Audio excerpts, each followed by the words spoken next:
भारत में सोने का कीमत क्यों बढ़ रही है? एक समय था जब भारत को सोने का चिड़िया कहा जाता था, लेकिन सच तो यह है कि भारत आज भी सोने का चिड़िया है, क्योंकि यह दुनिया का दूसरा सबसे बड़ा सोना उपभोगकर्ता देश है। भारत के घरों में और धार्मिक स्थानों के पास इतना अधिक सोना रखा गया है कि किसी भी देश के लिए ईर्ष्या का विषय हो सकता है। दूसरी बात, वर्ल्ड गोल्ड काउंसिलिंग के अनुसार भारत के घरों में 24 से 25 हज़ार टन के बीच सोना रखा गया है।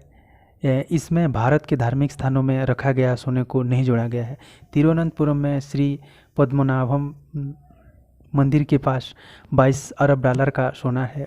अगर भारत के सभी मंदिरों की बात करें तो इनमें 4000 टन सोना रखा गया है। भारत के केंद्रीय बैंक आरबीआई ने वित्त वर्ष 2019-20 में 40.45 टन सोना खरीदा था, जिससे अब इसके पास कुल 653 टन सोना रिजर्व हो चुका है।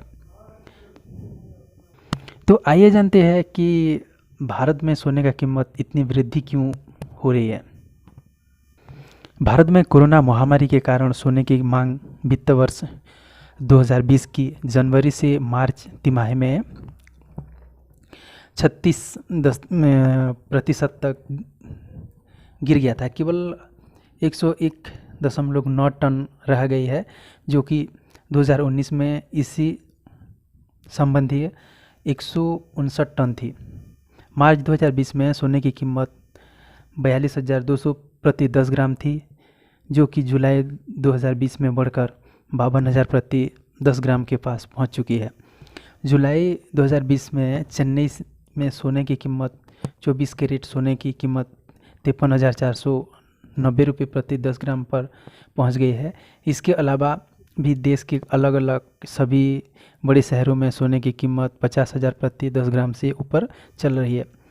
अब ऐसे में सवाल यह उठता है कि अब भारत में सोने की कीमत क्यों बढ़ रही है।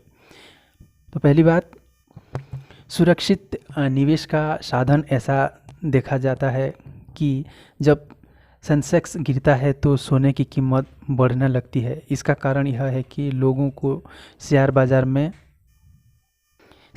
की अनिश्चितता पर भरोसा नहीं रहता है और वो सुरक्षित निवेश का साधन खोजते हैं। सोने की निवेश करना सबसे सुरक्षित माना जाता है, क्योंकि इसके दामों में एकदम बहुत बड़ा परिवर्तन नहीं होता और यह एक फिक्स रिटर्न देता है। दूसरी बात, कम ब्याज दर। देश में ज़्यादातर जमा योजनाओं जैसे बचत पत्र, बैंकों में बचत खाता और उसके बाद फिक्स डिपॉजिट, कर्मचारी भविष्य निधि इत्यादि पर बहुत घट गई है। इसलिए लोग इससे इन निवेश के साधनों से पैसा निकाल कर सोने में लगा रहे हैं, क्योंकि यही एक कारण है जिससे हम ज़्यादा पैसा एक साथ बना सकते हैं, जिससे सोने का मांग बढ़ रही है और दाम भी बढ़ रहा है। तीसरी बात, परंपरागत मांग। भारत में शायद ही ऐसा कोई शादी हो जिसमें सोने की मांग ना होती हो, लेकिन दूसरी बात, लोगों की मन में बाज़ार को लेकर काफ़ी अनिश्चितता है। इसलिए लोग रियल एस्टेट और ऑटोमोबाइल का गिफ्ट देने की बजाय शादी में गोल्ड को बेहतर विकल्प मान रहे हैं, क्योंकि रियल एस्टेट और गाड़ी के लिए काफ़ी रुपए की ज़रूरत होती है और लोगों को लंबे समय तक EMI देने होती है, जो कि नौकरी की अनिश्चितता के कारण अच्छा निर्णय नहीं होगा। चौथी बात, महंगाई का फर्क नहीं पड़ता है। सोना हमेशा बढ़ती है और उसका इन्फ्लेशन के समय सबसे सुरक्षित साधन माना जाता है, अर्थात इस पर इन्फ्लेशन का असर नहीं पड़ता है। कोविड-19 के कारण कई चीज़ों के दाम बढ़ गए हैं, जिससे लोगों को यह आशंका है कि भविष्य में महंगाई बढ़ सकती है, इसलिए सोने में निवेश करें। पांचवी बात यह है, सोना किसी तरह की लायबिलिटीज़ नहीं बढ़ाता है। हाल ही में लिक्विड होता है और एक रिजर्व संपत्ति होता है, स्टेटस सिंबल माना जाता है।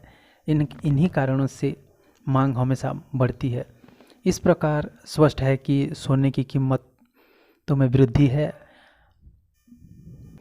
अनिश्चित बाजार, घटती बाजार ब्याज दर और सुरक्षित निवेश का साधन है। उम्मीद है कि आप सोने की दामों के वृद्धि की ज़रूर कारणों को जान चुके होंगे।